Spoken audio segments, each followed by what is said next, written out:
When I first found out about the water leak, I was actually in Ripley working for the day, and it was on Twitter. I'd just checked briefly, and there was a proclamation from Governor Tomblin that said, "Do not use the water in Charleston." I was live on the air when the governor's first tweet went out, basically announcing that this had happened. I was over at the Capitol, and I remember coming back and smelling something in the air, but not really thinking anything of it. We'd gotten a little more information. We'd confirmed that yes, this came from the governor's office, and it is a do not use order, which is different than a boil water advisory, which is, I think, what a lot of people maybe wondered at first. Is this just a boil water advisory? We get those all the time. And it quickly became clear this was not a boil water advisory. This was something much more serious. No one had any clue.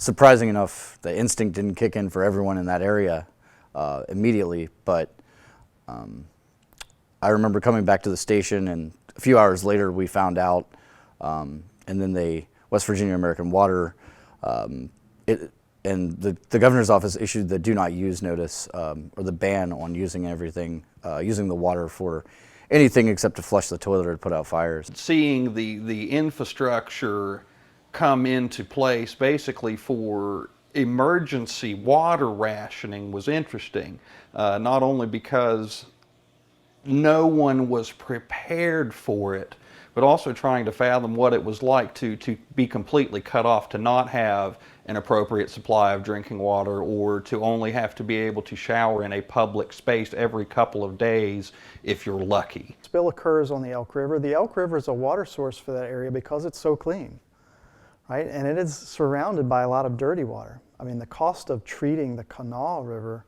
for drinking water is exorbitant. I mean, it's so dirty you can't afford to. But the Elk River is a very clean river, one of the cleanest in the East, actually.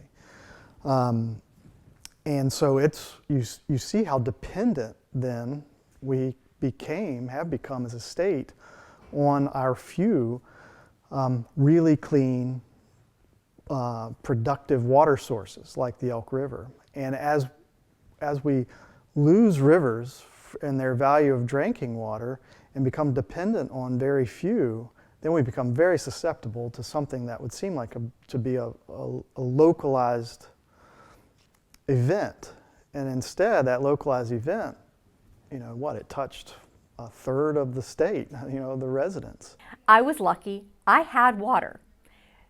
But that meant I was sort of ground zero for people who needed showers, who needed to fill up water bottles, for people who just kind of wanted a place where they could get away from the no water situation wherever they were and feel a sense of normalcy for a little bit. So I was very, very fortunate. I think that city and state officials were more concerned in the immediate aftermath with tax revenues that were being lost as a result of the hotels being empty than almost anything else. There was a picture floating around the internet that had Governor Tomblin in it that said, "I couldn't tell you if the water system's safe, but I can tell you that the Greyhound track is open."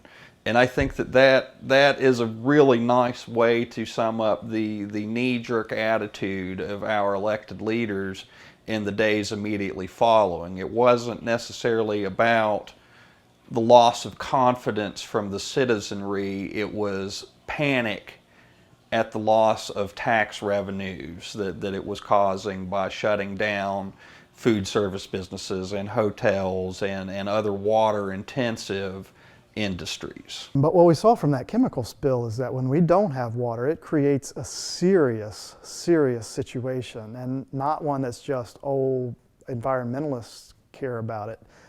Everybody cares about it. Citizens care about it. Businesses care about it. It's wildly important to us, and we see it when we realize it when it's gone or when it's not available to us.